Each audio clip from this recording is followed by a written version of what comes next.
Вторая глава. Будем читать первые 3 стихи там. 1, 2, 3 стихи. «И вас, мертвых по преступлениям и грехам вашим, которых вы некогда жили, по обычаю мира этого, по воле князя господствующего в воздухе, духа, действующего ныне в сынах противления, между которыми и мы все жили некогда, по нашим плотским похотям, исполняя желания плоти и помыслов, и были по причине чадами гнева, как и прочие». Сегодня я буду проповедовать на теме «Как одержать победу над мыслью и чувством». Вы можете писать «Как одержать победу над мыслями». Вы, конечно, понимаете, что я имею в виду плохие мысли. Над мыслью и чувством. И, конечно, я имею в виду плохое чувство. Как вам одержать победу над мыслями? Вы знаете, мысли очень много людей беспокоят. Я не хочу так думать, что равно лезет. Что тебя делать с такими мыслями, которые непослушны? Которые лезут. Аллилуйя. Видите, мысли играют немало важную роль в нашей жизни. Мысли, которые ты допускают в твою жизнь, мысли, которые приходят к тебе на голову, эти мысли играют большую роль в том, как ты живешь, в том, как ты поступаешь. Те мысли играют немало важную роль в нашей повседневной жизни. И если ты сможешь контролировать свои мысли, следовательно, ты сможешь контролировать свои поступки и отношения к людям. Многие из людей, которые делают плохие вещи сегодня в миру, они это делают не потому, что они плохие. Многие плохие, конечно, но не все такие плохие. И особенно христиане. Вы видите, что часто вы понимаете, что нельзя что-то делать. Но все равно вы не можете себе помочь, чтобы избавиться от некоторых вещей. Вы понимаете, что нельзя это делать, что это плохо. Вы даже уже принимали решение несколько раз порваться с этими вещами. Но часто вы видите, что вы возвращаетесь именно к этому самому вещи, который вы говорите, что вы не будете делать. Потому что мысли всегда вас крутят, всегда давят вас. И когда вы не можете что-то делать, и я даже вам скажу, есть многие люди, которые попадают в критические больницы, потому что они не умеют поставить свои мысли под контролем. Есть некоторые люди, которые себя ненавидят. Есть очень много людей, которые находятся в депрессии сегодня, потому что они не знают, что делать со своими мыслями, которые лезут им на голову. И я вам скажу сегодня, если какое мысли у тебя, таков ты. Отметьте себя это, пишите, если вы пишете. Какие мысли у тебя, помысли, какой у тебя, такой ты. Что это значит? Это значит, если у тебя есть мысли о бедности, о нищете, о неудачах, я уверяю тебя, что ты тоже будешь неудачный человек. Если о бедности, ты будешь бедный. Если у тебя мысли постоянно о болезнях, или о раке, который переходит с одного члена семьи на другой, из сплетки на детей, поколение, то если ты не будешь осторожна, эта мысль станет действительностью, реальностью твоей жизни. Но если вы найдете другой человек, который мыслит постоянно об успехе, человек, который мыслит о благополучии, я вам скажу, у такого человека будет благополучие. Если вы найдете бизнесмен, который исповедует правильно, исповедует о том, что он удачник, что у него все получается и получится, я вам скажу, такой бизнесмен будет процветать. С другой стороны, если вы найдете другой бизнесмен, который всегда полный страхов, So я не знаю, може пиздец получится, може пиздец не получится. Я не знаю, как у меня будет. У него ничего не получится. Если вы боитесь о вашей семье, если вы говорите, что у меня, наверное, семья не получится, с семьей ничего не получится, что-то там не будет или что-то там не будет, у вас семья будет расслабленная, будет неудачная семья. Мысли играет немаловажную роль в вашей жизни. Здесь? Поэтому мы читали это местописание. Ефесянам. Я хочу, чтобы вы читали 3 стих. Во 2 стихе Библия нам говорит, что дьявол через князя господствующего в воздухе контролирует людей неверующих. Давайте начнем со 2 стиха. Которые мы когда жили, то есть в миру, который мы когда-то жили, по обычаю мира этого, по воле князя, господствующего в воздухе. Бог говорит здесь, что все люди неверующие, которые живут в миру или в мире, они живут не по своей воле. И вы должны это очень четко понимать. Вы должны понимать, что именно поэтому вам надо прибегать из мира в церковь. Поэтому вам надо найти прибежище в Иисусе Христе. Библия говорит здесь, люди, которые там живут, они живут не по обычаю, люди, которые живут по обычаю мира этого, они живут не по своей воле, они живут по воле какого-то князя. Смотрите, написано в Библии. Они живут по воле князя, господствующего в воздухе. Духа, действующего ныне в стенах противления. Если это правда, что все люди, которые живут по обычаю мира сего, они контролируемы сатаной. Они контролируемы духа, господствующего в воздухе, то каким образом этот дух контролирует ими, что они не замечают это? Каким образом это происходит? Интересный вопрос, не так ли? Вы здесь? Почему люди живут в миру, и мы тоже с вами там жили раньше, и люди не осознают, что они не делают те вещи, которые они сами хотят делать? Почему они не осознают, что они не контролируют себя? Почему люди не осознают, что есть какая-то сила, которая их контролирует? Нечистая сила при том. Почему они не могут оторваться сами по себе от этого? И почему они не могут говорить, нет, я не хочу? Потому что есть 3 стих, и я вам здесь покажу, каким образом дьявол контролирует людей и господствует над ними. 3 стих говорит, между которыми и мы все жили. Это значит, мы также все были контролируемы таким же образом. Мы, когда по нашим плотским похотям, исполняя желания плоти и помыслов, и были по природе чадами гнева, как и прочие. Здесь Библия говорит, что и мы также жили таким же образом, мы также жили, исполняли желания плоти. Мы также жили по нашим плотским похотям. Почему мы жили по нашим плотским похотям? Хорошо, я не хочу жить по похоти какой-то. Допустим, когда я был в миру, я не курил, я не пил, но у меня были другие привычки, другие похоти, другие грехи, которые я не могу, я просто не смог избавиться. То же самое со всеми в миру. Ты не делаешь что-то, не делаешь другое, но зато третий улавливает тебя. Почему все-таки человек не может говорить, что хорошо, я не могу? И все равно, даже если он говорит, что я не могу, и с этими грехами я очень часто говорю себе, что я не буду больше это делать. Я не буду, я завязаюсь, все, я завязался. Но никак. Я могу завязаться в месяц, но все, опять поехал. Даже есть люди, которые пили, да, а потом они пошли кодироваться. И они кодировали.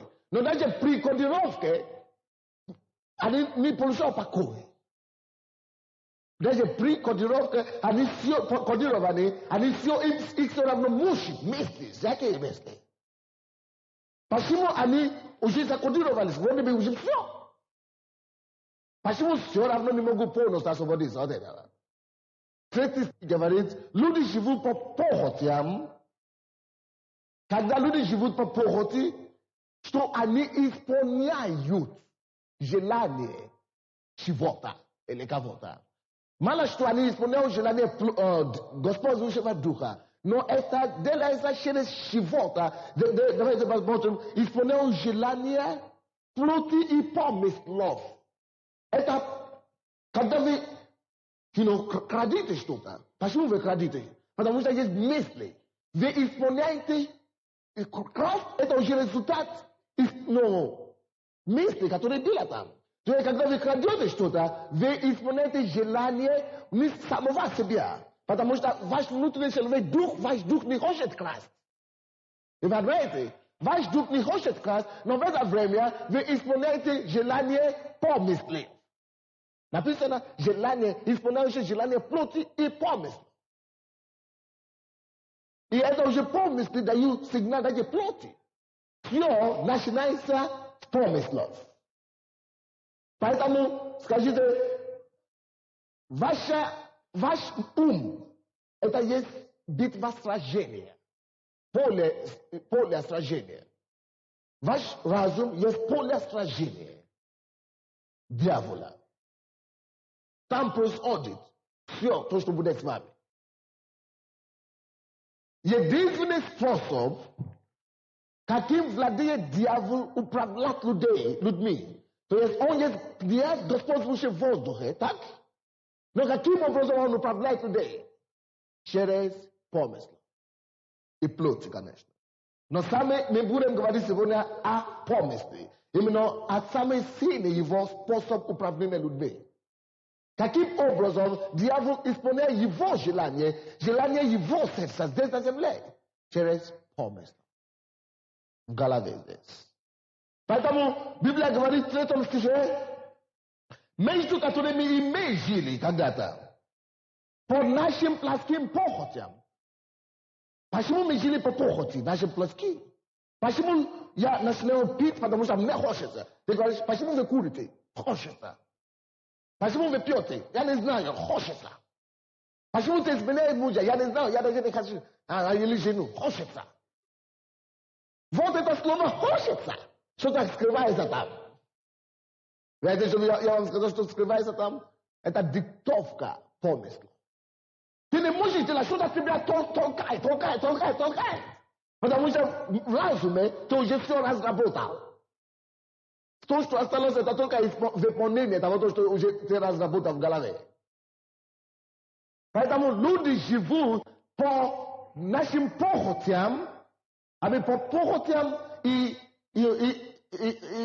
так далее, и грехам, потому что они всего лишь исполнители. Они таким образом исполняют того, что были заброшены сатаной в их мысли, в их сознании.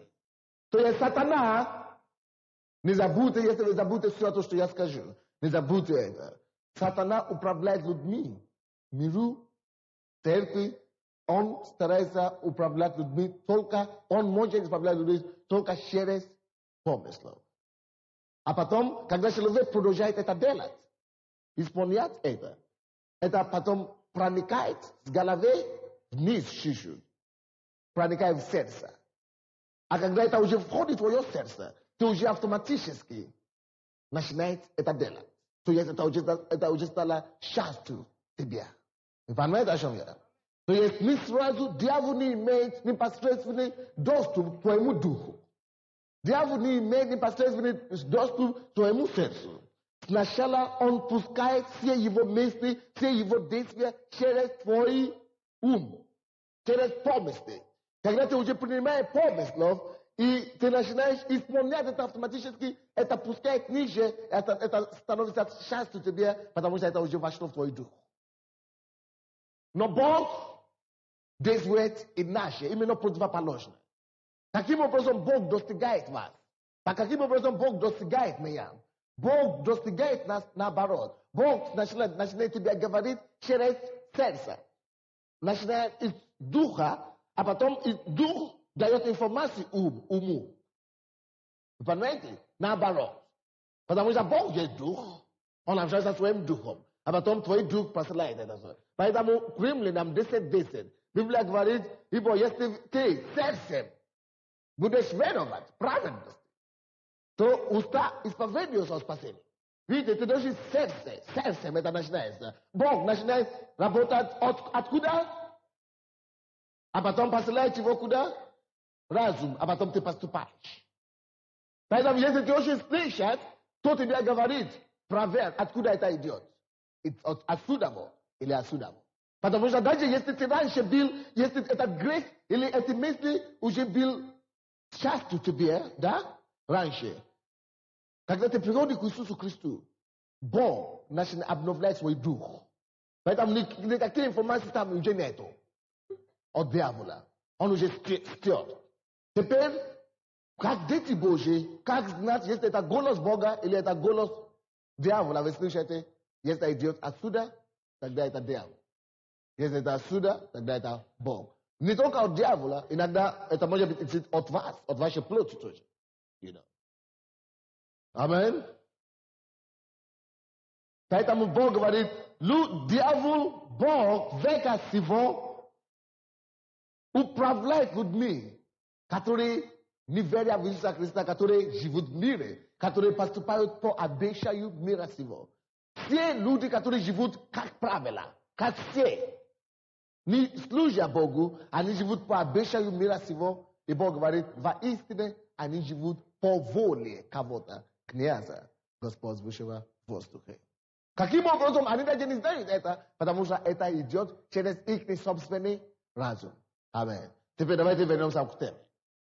Почему тема так называется, как одержать победу над помыслом и чувством? Потому что твое чувство тоже, даже то же самое чувство, которое ты имеешь, чувство просто так не возникает. Слушайте сюда, дорогие мои. Чувство просто так не возникает. Даже чувство идет через помыслов, через мысли отсюда. Какие мысли вы себя допускаете, какие мысли вы допускаете в себя,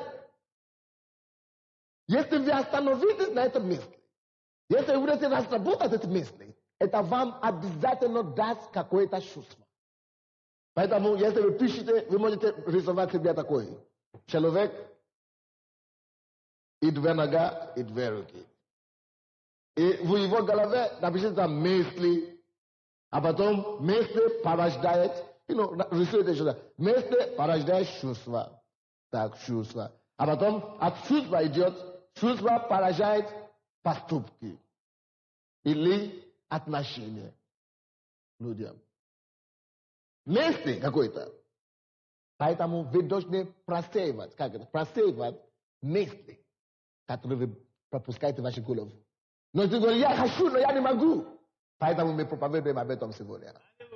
В конце этого учения ты будешь знать, как тебе просеивать мысли, которые идут через себя. И как тебе одержать победу над ними.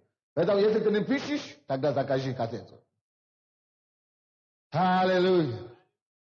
Потому что слишком много христиан сегодня, которые живут в разочаровании. Каждый день разочарование. Я уже опять загрешил. Я не могу.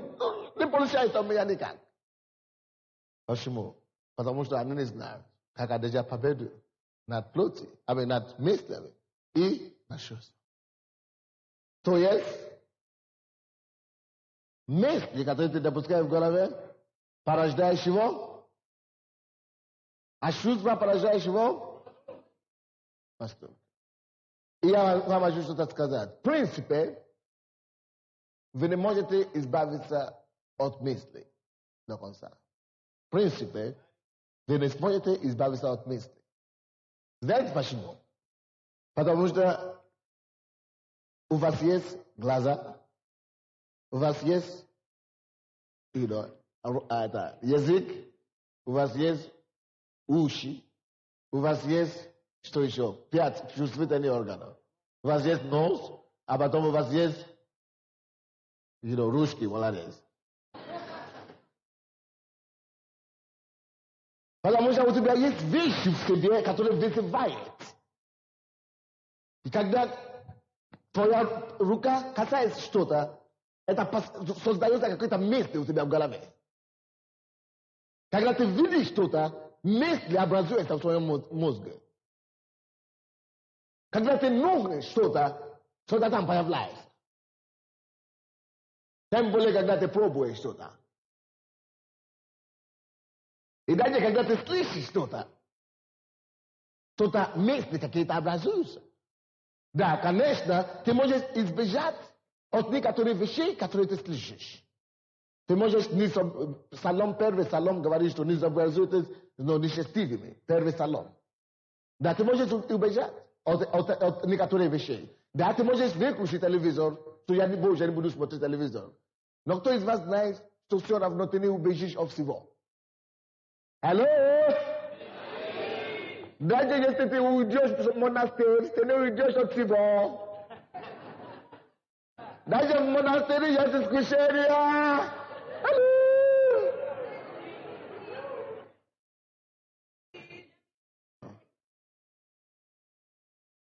Если ты станешь монком, если ты станешь монашком, все равно у тебя будет там искушение. Куда ты потом будешь? Уже все.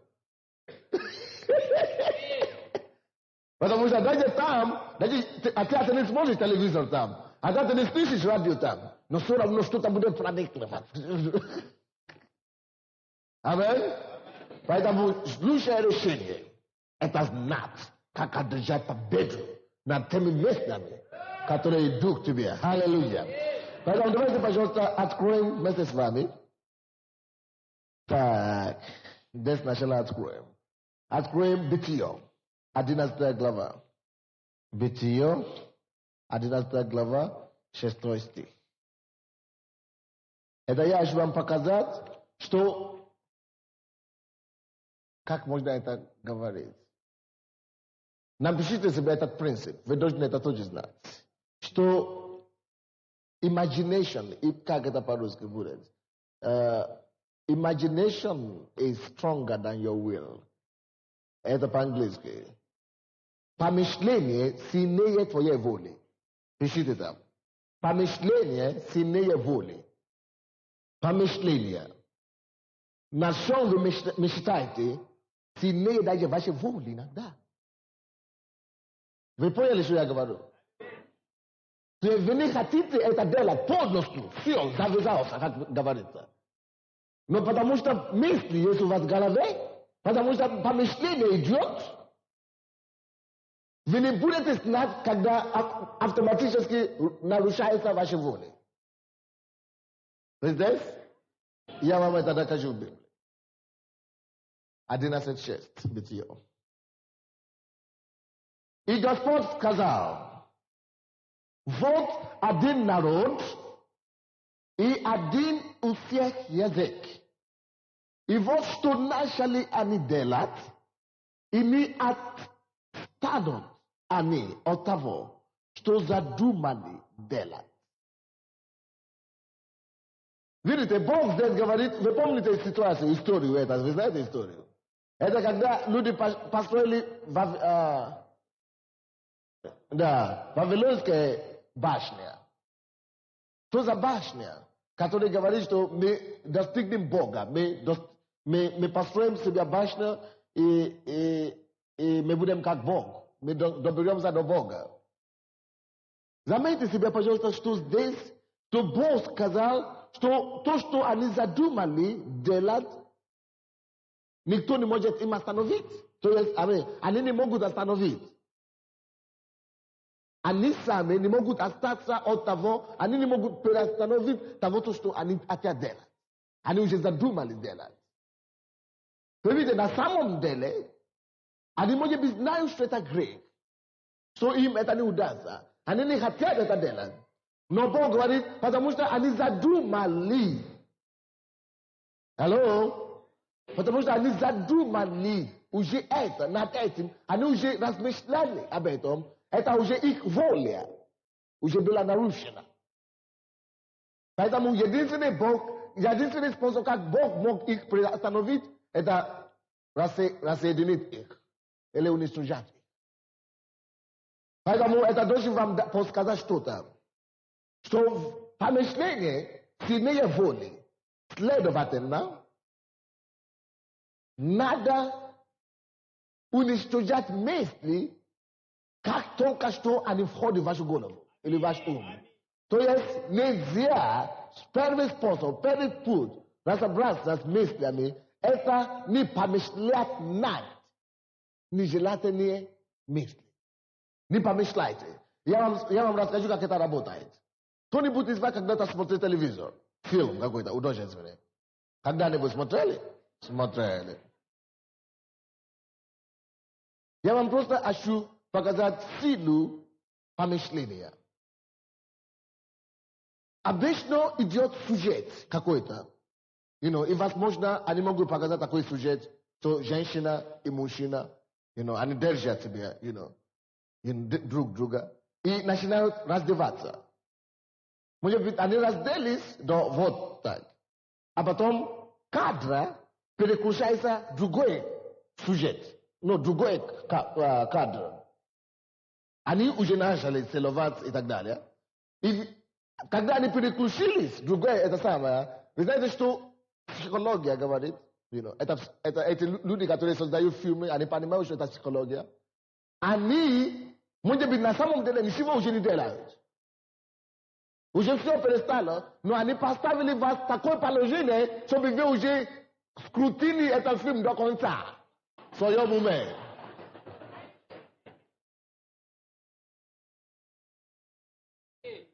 Потому что эти люди, эти журналисты, я тоже журналист, я понимаю эти тактики. Потому что эти люди понимают силу помышления. Вы видите? И они не виноваты уже, потому что это ты уже играешь остальное, это ты уже доигрываешь. Есть некоторые из вас, даже 2 дня спустя вы еще играете этот сюжет. Даже я знаю таких людей, которые не могут спать, потому что только крутят, а фильм уже давно закончился. Но есть другие сюжеты, я просто это как пример только сказал. То есть, допустим, это пример того, что ваши глаза видят.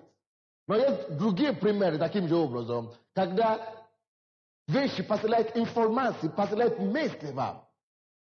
Допустим, когда смотришь телевизор таким образом и начинаешь раздеваться и так далее. Как тебе бороться с таким вещам? Потому что информация уже пришла. Видите, информация уже пришла в твой разум. Как тебе бороться с этим? Это о чем мы будем говорить сегодня. Тебе надо, во-первых, остановить этот кадр. Преградить. Не продолжать размышлять. Потому что раз ты продолжишь размышлять, все, ты захвачен. Потому что, как мы уже говорили, помысли порождают чувства. И когда ты начинаешь размышлять, и у тебя обязательно, какой бы ты ни был силен, чувство появится. Если чувство уже появилось, надо исполнить это чувство. Потому что чувство тебя толкает к чему-то всегда. Тебе заучится тогда исполнить этого. Может быть, еще хуже, в это время нет возможности, чтобы исполнить. Может быть, ты не женат или ты не замуж. Или, может быть, нет мужа. Тогда уже все, поехал. Надо уже найти способ исполнять чувства. Что тебе надо делать? Ты получаешь информацию, приходит к тебе, выбери, над какими информациями нужно остановиться. Остановиться. Или какую информацию надо тут же выбросить. Над какими информациями нужно размышлять. Дорогой мой, слушайте сюда. Библия говорит, что не будьте неразумные, будьте разумными. Если есть вещи, над которыми стоит размышлять, здесь на земле верующему человеку, это стоит только размышлять над теми, что вы слышите здесь в церкви. То, что ты слышишь по радио, по телевизору или по газете, размышлять над ними не стоит ни на секунду. Размышлять даже 1 секунду не стоит. Вы просто тут же тебе дали информацию, слава Богу, аллилуйя, ты поехали дальше. Да, можно хлопать, можно аплодировать Иисуса, это не грех.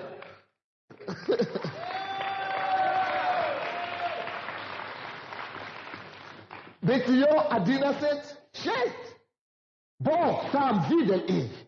I Bog sam pojął, że все, я опоздал. Бог сам понял, что уже поздно. Потому что эти люди уже задумали что-то.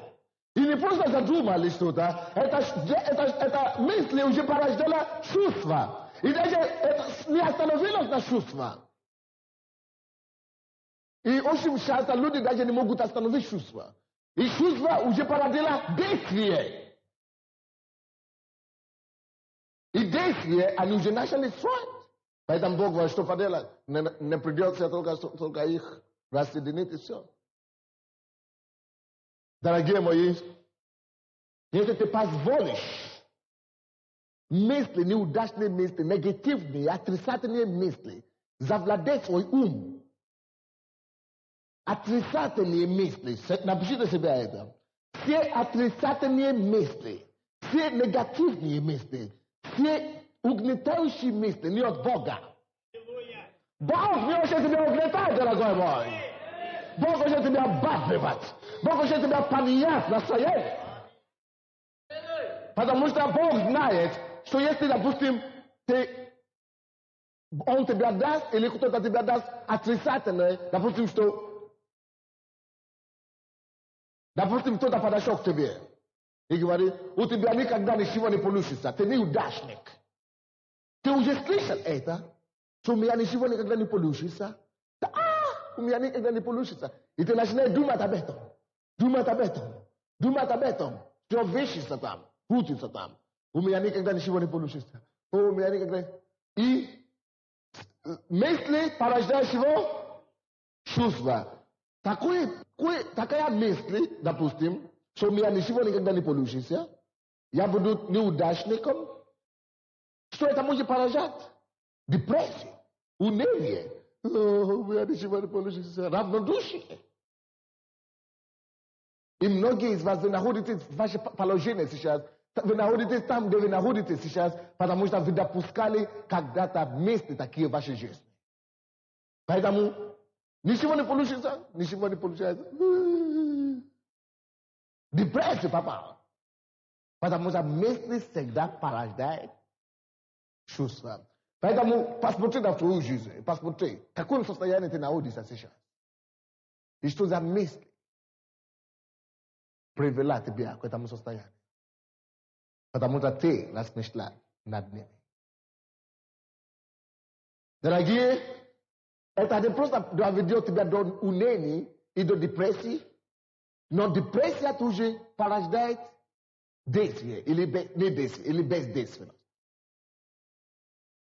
Когда ты в депрессивном состоянии, ты уже парализирован в духовном мире, ты уже многому не способен. Ты уже не сможешь исполнять и делать многие вещи. И очень многие верующие подходят ко мне, они говорят, пастор, ты слышишь, что он говорил обо мне? Я не верю, что такие люди могут ходить в церковь, такие люди ходят в церковь, и такие вещи говорят. Как они могут такое делать? Я говорю, но пускай они это говорят, Бог разберется с ними, но вы переживаете за это, вы уже приняли это уже стало ваш груз. Как они могут это делать? И это порождает автоматически какое-то чувство в тебе. Поэтому если ты видишь кого-то, кто неправильно делает или поступает, если ты видишь людей, которые делают что-то неправильно, хорошо, что ты видишь, но не помышляй над этими вещами плохими, которые они делают. Нельзя такое делать. Если ты это сделаешь, ты сам попадешь в это обстоятельство. Я говорю, как эта сестра отступила от Бога? Почему? Так случилось. Это порождает какое-то чувство в тебе. Я знаю очень много пасторей. Я пастор, поэтому я общаюсь с пасторами. Я знаю очень много пасторей. У них может быть 200 человек в церкви, может быть 400, может быть даже меньше, может быть 50, может быть 100 человек. И они сами грустные люди. Я пастор, так тяжело. Проблема. Я уже шучу руку, но я пастор, аллилуйя, Боже, помоги. У тебя 50 человек в церкви, и ты уже... Вы знаете, почему такие пастора страдают? Потому что они знают, как одержать победу над местом. Потому что, как будучи пастырем, мы принимаем очень много людей в офис. Мы знаем проблем многих людей. Если ты будешь размышлять и остановиться на проблемах других людей, они тебя просто уничтожат. Поэтому эти информации приходят, ты разбираешься с ними, не надо их пускать, потому что если ты пустишь их, они порождают какие-то чувства в тебе, и какие чувства, если это отрицательные чувства, ты становишься такой же. Допустим, когда я еще не стал пастором, я очень боялся быть пастором. Очень боялся, потому что я говорю, всем тяжело так. Почти со всеми пасторами, которыми я разговаривал, все плачут. Не физически так, но всем плохо как-то, все жалуются.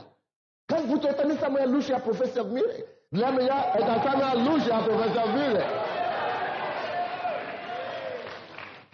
Они жалятся. Пасторы, они знают, что я говорю, правда? Они жалятся, они... что тяжело. Как тебе дела? Брат, с Божьей помощью. Не умеешь победить.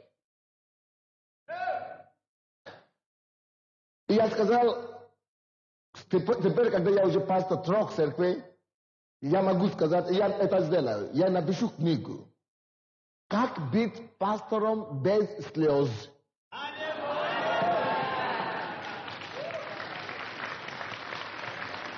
Я не знаю, когда это будет, но наши стенографисты, они нам помогут.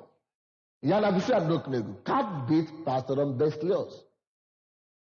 И тебе тоже надо написать книгу. Как быть бизнесменом без слез. Как быть закровище без слез. Как быть администратор.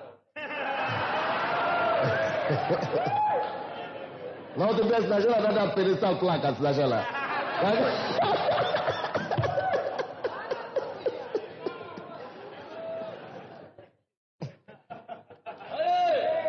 Как быть лидером прославления без слез.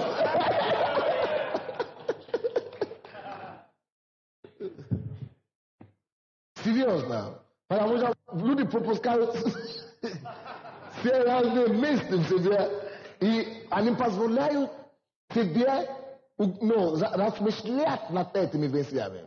Поэтому, если ты видишь, что-то поступает неправильно, ты слышишь что-то неправильное или отрицательное, негативное, тебе не надо остановиться на этом. Тебе не надо размышлять над этим. Не размышляй никогда над отрицательными, негативными вещами, которые ты слышишь, видишь или ощущаешь. Никогда не останавливай над ними. Потому что то, что они задумали, никто не может остановить их в исполнении. То, что они задумали, нельзя уже остановить их. Если ты задумаешь это. И давайте я скажу вам что-то. Многие люди здесь в зале сегодня, Бог только что там не говорил. Я хочу это сказать, это не очень корректно, но это правда. Многие живут в грехе анонизма, или как это? Анонизма. И, вам не надо изгонять бес из вас, не потому что ты одержимый. Это плод. Это мужчины и женщины. Они удовлетворяют себя самого. Вы знаете, почему это происходит так? Потому что вы не знаете, как контролировать ваши мысли. То, что они задумали, они исполняют. Если вы задумали это, если вы позволяете себе задуматься над этим, мастурбация порождается. Потому что нет средства. Вы каким-то чувством появилось. И теперь чувство уже появилось, уже поздно. Потому что то, что задумались, никто не может остановить их от исполнения этого. Дорогой мой, как только što misli informacije kakve atricatane ili proseksualne izvršine ili любой информации приходит к тебе сразу пересеки и думай о том, что Бог говорит. Поэтому не надо молиться за тебя за изгнание бесов анонизма. Это ерунда. Тебе надо дисциплинировать себя. Тебе надо дисциплинировать себя в том, чтобы остановить мысли, когда приходят. И сразу начинать размышлять о вещах Божьих. Аллилуйя. Я говорю аллилуйя.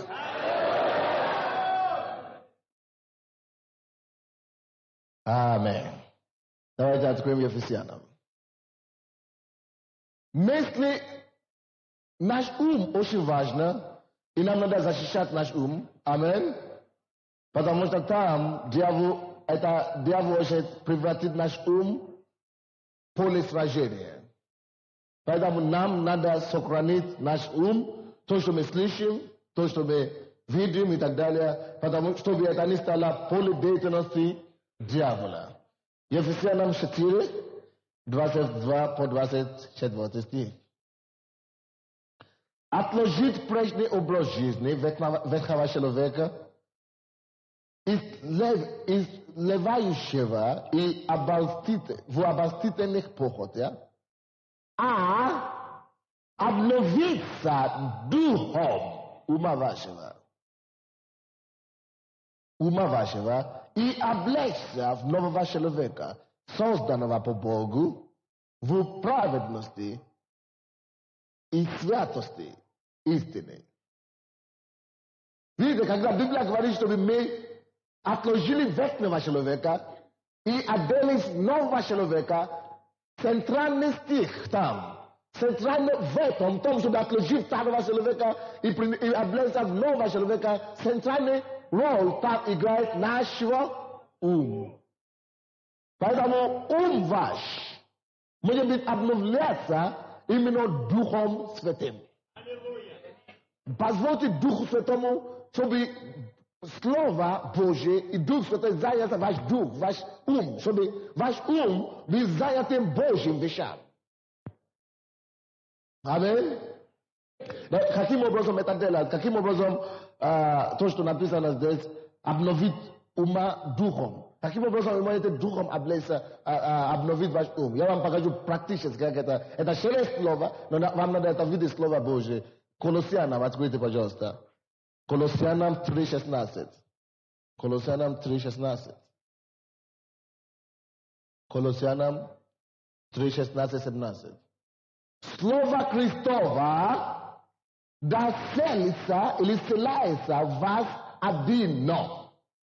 Слово Христово да селяется в вас одино. Видите, когда вы были в миру, это правда. Вы накоплялись различные информации. И я вам скажу правду. 90% из них это гадость. Это честно, я вам скажу. Это грязь получается. 90% информации, которые люди набираются в миру, может быть 90%, но не более 75%. Информации, которые вы набираете, это не полезная информация. Это все грязь. Теперь, когда вы уже пришли к Богу, да, ваш дух спасен, ваш дух обновился, но ваш ум еще не обновился, дорогой мой.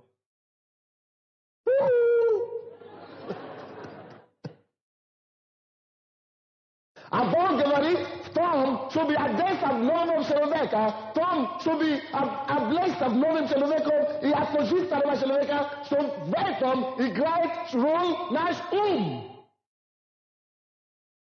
Если ты не можешь полностью облечься в нового человека, без своего ума, тогда тебе не что-то делать со своим умом.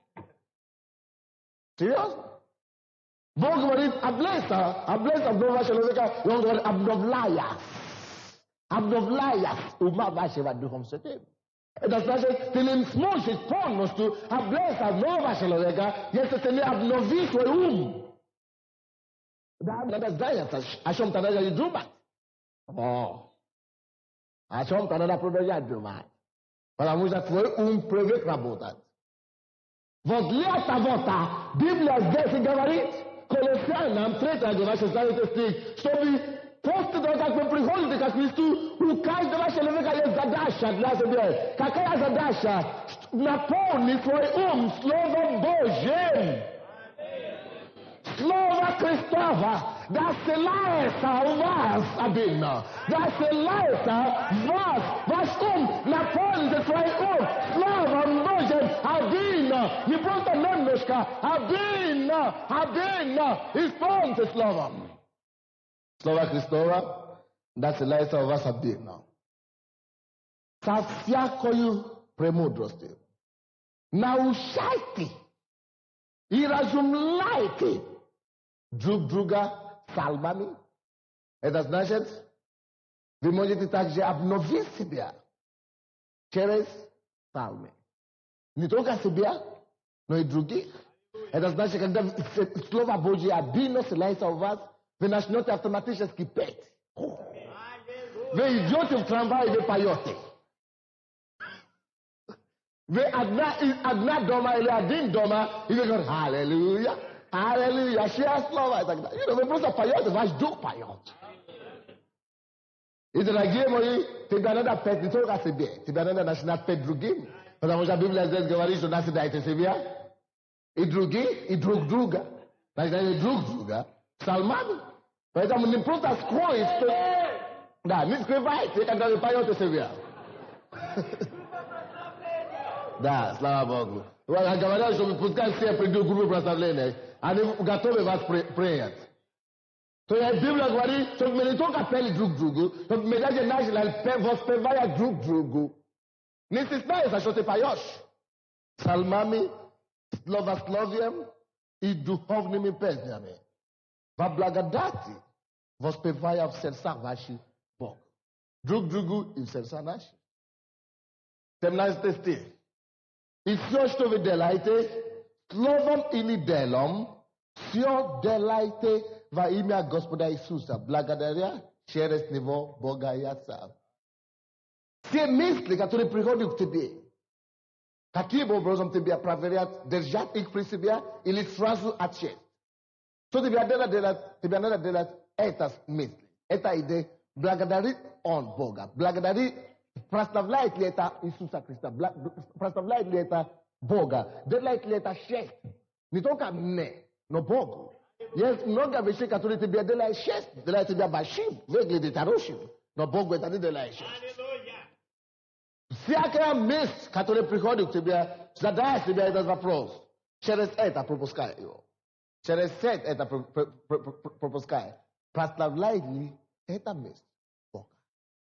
Если не прославляет Бога, говорит, что сейчас слова поверишь ты, я буду верить слову Господа. Говорит, что нет, ты мне не нужен, я возьму другое место, которое прославляет Бога. Но я буду верить только слову Господа. Аллилуйя. Поэтому, во-первых, вы должны наполнить себя Словом Божьим. Вы видите, если вы наполните себя Словом Божьим, и Слово Божье, вы начнете думать по-божьему. Алло? Если вы начнете думать по-божьему, по Слову Божьему, мысли порождающего чувства, а чувства порождающего... Вы знаете, почему многие из вас не имеют служения? Знаете, почему вы не нашли себе служение? Потому что у вас не те мысли.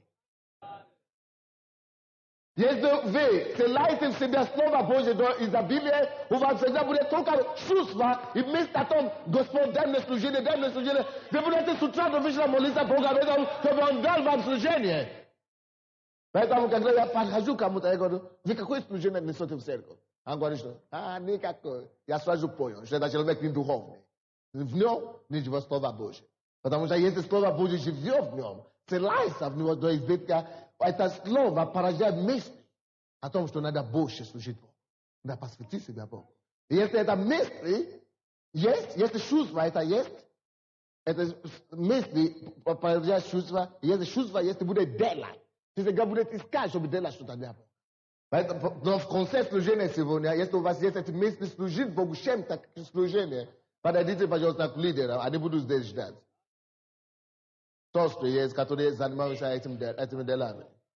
Поэтому Бог говорит, после того, как мы приходим к Богу, все гадости, которые у нас были там, Римлянам 12:1-2, говорит, что не сообразуйтесь веком сим, не сообразуйтесь с миром этим, но преобразуйтесь ума вашего. Каким образом? Через слово, чтобы слово обильно начало жить в вас.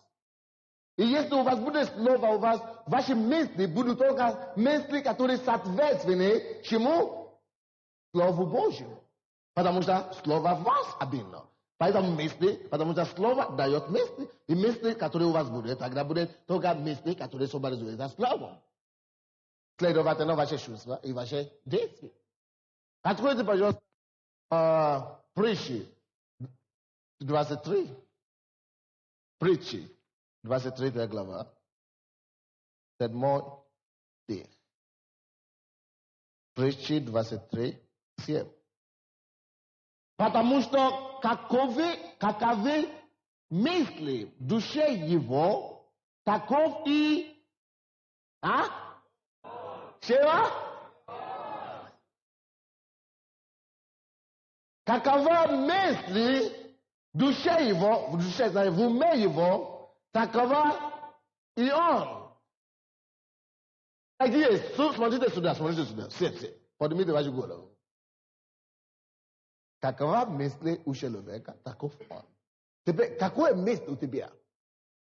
Обычно. Какое мысли ты поймаешь себе обычно? Какие мысли? Мысли, которые прославляют Бога, или наоборот? Вот такой ты. Если мысли, которые всегда тебя господствуют, всегда, это мысли о суете, вот ты такой суетный человек. Ты человек суетный, получается. Если ты поймаешь себя только постоянно с мысли о моральности, ты аморальный человек. Бог говорит. Какие мысли у него в голове? Таков он. Ничего не поделаешь. Написано. Поэтому, если ты хочешь быть праведным человеком, если ты хочешь быть богобоязненным человеком, наполни себя Словом Божьим, чтобы твои мысли могут быть такие мысли, которые благие и прославляющие Бога. Я не понимаю, как человек, который ходит с утра до вечера на работу и делает вещи, мирские вещи, никогда не молится, не читает слова. Я не понимаю, как такой человек может прославить Бога, как у него может быть мысли хорошие. Человек, который в воскресенье гуляет собака, прогуливает собаку по парку. Я не понимаю, как такой человек может прославить Бога, как его мысли может быть благой. Такой человек не может быть благой, просто невозможно. Я не понимаю, как человек, который занят только деньгами, суеты. Нет времени для Бога. Как такой человек может иметь благие мысли? Невозможно. Человек суеты, он сует. Какие мысли у человека, таков он. Поэтому, дорогие, да селяется в вас обильно слово Господне. Второе послание Коринфянам. 2 Коринфянам 10 глава. 2 Коринфянам 10, 3 по 5 стихи. 2 Коринфянам 10, 3 по 5 стихи. Ибо мы, ходя по плоти, но не по плоти воинствуем. Оружие воинствования нашего не плотские, но силе Богом на разрушение твердынь. Ими не спровергаем замысли. И всякое превозношение, восстающее против познания Божия, и пленаем всякое помышление, послушание Богу, Христу. Теперь я закончил мою проповедь тем, что я хочу вам подсказать еще раз. Я уже это упоминал в процессе проповеди, но я хочу вам на основании Писания сказать вам, что вам надо делать с мыслями, плохими мыслями, которые лезут вам на голову. Первый пункт. 4 стих говорит, оружие воинствования нашего не плохие. no sini je Bogom na razrušene tvrde i mi sprovergajem zamisli. Zavedite si ta slova, ni sprovergajem. Ni sprovergajem zamisli. Любое время, когда какой-то мысли или замысли появляются у тебя в голове или в уме, тебе надо иметь только одно дело с этими замыслями. Только одно дело. Остановить их и не спровергать. Что такое не спровергать? Вещи, которые стоят так. Ты не спровергаешь. А? Отвергать. Не спровергать – это сильнее слово, чем просто отвергать. Не смирись с ним. Возьми и уничтожай до конца оружие во имя... Какими оружиями? У нас оружие первое – имя Иисуса. Во имя Иисуса я отказываю от этой мысли и уничтожаю ее во имя Иисуса. Слово Божие. Возьми Слово Божие. Библия говорит, что я призван не к нечистоте, но к праведности. Поэтому именем Иисуса всем надо принадлежит дурачные мысли такие. Или как это у вас говорят? Дурацкие мысли. Есть такие. Не спровергай кровь Иисуса Христа, я покрываю свой ум. Вот наше оружие. Кровь Иисуса Христа, я покрываю свое сознание, свой ум. Я не хочу слышать лжи голосы. Во имя Иисуса я слушаю только голос своего царя, своего пастыря, Иисуса Христа. А то, если вы не будете разбираться и не спровергать этими мыслями, дьявол продолжает контролировать нас. Помните, дьявол, князь, господствующий в воздухе, правляет людей мир этого. Каким образом он это делает? Через мысли, через замыслы. Если вы не сможете не спровергать замыслы, которые дьявол посылает с вами, вы будете жить по воле кого? Князя, господствующего в воздухе. Некоторые говорят, я не знаю, но мне хочется курить. Я не знаю, но хочется просто... Нет, потому нет, просто так хочется не бывает. Не бывает чувства без замысла. Поэтому если ты хочешь контролировать мысли, которыми чувства твои, контролируя свои замыслы. Ты говоришь, я не знаю, я знаю, что я очень верующий. Некоторые молодые девушки так говорят. Мне 21 год, или мне 20 лет, я верующий, я знаю, что нельзя иметь этими парнишками, которые бегают за вами там. Как их зовут? Друг, да, или как? Да, любовник или что. Я не знаю, просто организм, какой организм? Это неправда, это ложь. Поэтому тебе надо начать отсюда. Неправда.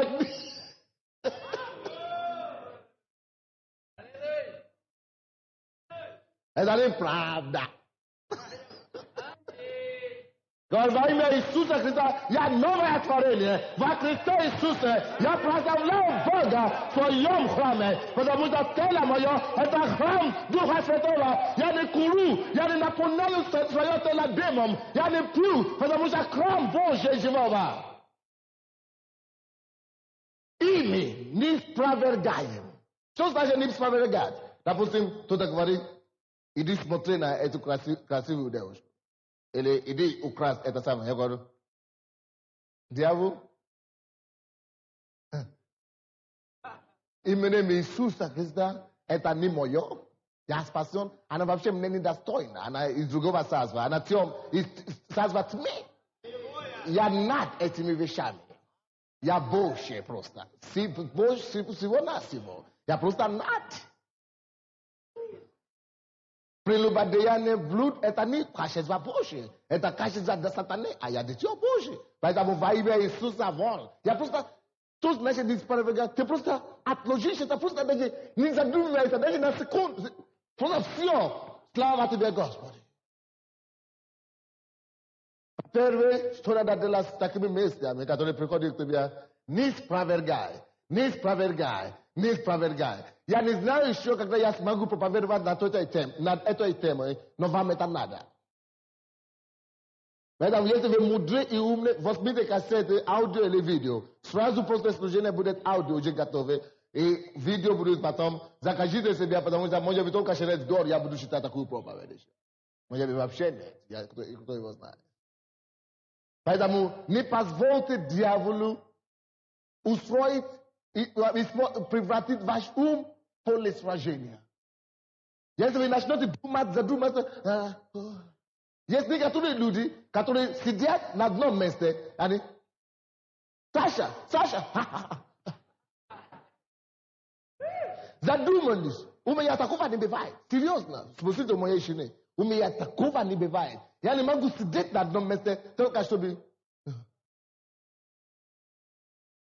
Он уже терялся. Потому что они задумываются, они контролируют свои мысли. Мысли Господь над ними. Nonsense. Будь себя всегда. Будь бодрствуй всегда. Живи жизнь всегда. Даже есть некоторые такие люди, которые теряются даже в разговоре. Они еще никуда не уехали. Ты разговариваешь с ними, они уже...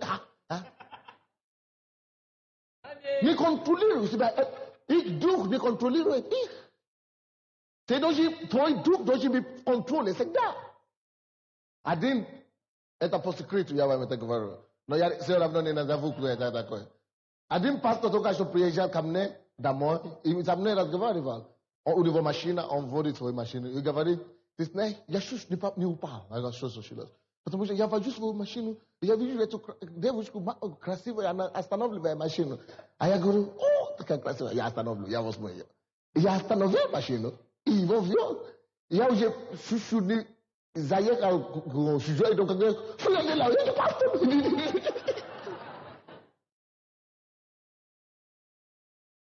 Что это такое? Человек не контролирует себя. Мысли не надо замышлять. Он говорит, я уже все пошел. Ему пришлось покаяться в этом, потому что мысли он не поставил мысли под контролем. Чтобы дьявол бы усвоил, церковь бы упала, все бы, шум бы рассеялся по городу. Если мы хотим контролировать наши чувства, мы должны контролировать наши повести. Пускай она всегда будет благой у тебя во имя Иисуса. И также Библия говорит, и всякое превозношение, восстающее против познания Божия, мы не спровергаем также. Всякое превозношение. Если ты наблюдаешь гордость у себя, знаешь, что гордость не может быть от Бога. Особенно гордость, которая тебя подсказывает что-то против Бога, против сердца, против верующего. Ты знаешь, это дьявол просто не останавливает, не думай на секунду над такими вещами. Я не знаю, что в эту церковь вообще, может быть, это неправильно и так далее. Не рассуждай над такими вопросами, это не подлежит рассуждению. Если мысли восстает против Бога. И пленяем всякое помышление, послушание Христу. Следующее, то, что тебе надо делать, когда ты отвергнешь и не спровергаешь, тебе надо пленять. И это такое пленять. Это поставил плен. Послушанию Христу. Это поставить себя и все мысли под контролем. Под послушанию Христу. Ты держишь свои мысли, чтобы они всегда были согласны Христу, согласно Богу, Божьей воле. То есть ты говоришь, Иисус Господь, я ставлю Иисуса Христа над этой мыслью. Я ставил Иисуса Христа над этой проблемой во имя Иисуса. Ты должен все поставить под Иисусом, покрой Иисусом, покрой кровью. Я слышал одного проповедника, он говорил, он ездит по странам, и в некоторых церквях он проповедует, там ужасные проставления. Просто нельзя выдерживать. Пока ты слышишь проставление, тебя не только очень заспать, но ты теряешь себе помазание, пока ты слышишь проставление, потому что там никакого помазания там нет. И он говорит, Господи, что мне делать? Я уже терял все помазание, пока я слушаю эту группу. Поставь все под кровью. Просто не смотри на них, просто ставь это под кровью. Пускай кровь Иисуса, ставь под кровью. Takimi obrazom tebe всякие мысли надо поставить под Христом. Повиновение Христу. Аминь. Аминь. И видите, когда вы это делаете, когда вы не свергаете все мысли, все равно вам захочется думать о чем-то. Все равно вам приходится думать о чем-то, если вы не чистите отвергли, если вы не замените чем-то другим, они возвращаются. Вы видите? Поэтому вам надо заменять это с другим вещам. Какими вещами? Филиппийцам 4:8. Многие из нас, мы заботливее, мы заботимся о вещах, мы переживаем. Знаете, почему люди переживают обычно? Потому что они размышляют над ненужными вещами. Вы здесь?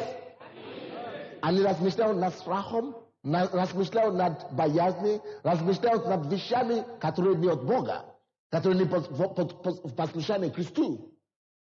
И когда ты размышляешь над вещами, которые не в послушании Христу, у тебя начнется переживание, забота и так далее. Ты начинаешь переживать. 8 стих. Наконец, братья мои, что только истинно, что честно, что справедливо, что чисто, что любезно, что достославно, что только добродетель и похвала, о том помышляйте. Слышите, о чем вам надо помышлять? Мы тоже помышляем, видите? Но вы должны проверять ваши мысли. О чем я сейчас мыслю? Эй, сестра, о чем вы сейчас мыслите? Вот. Надо всегда спросить себя, о чем я мыслю сейчас, о чем я думал сейчас. Это прославляет ли Бога или нет? Библия говорит, вот о чем надо думать. Надо думать только о том, что только истинно, что только честно, что только справедливо, что только чисто, что только любезно, что только достославно, что только добродетель, что только похвала, о чем и только о том помышляйте. Теперь, узнали ли вы что-нибудь о том?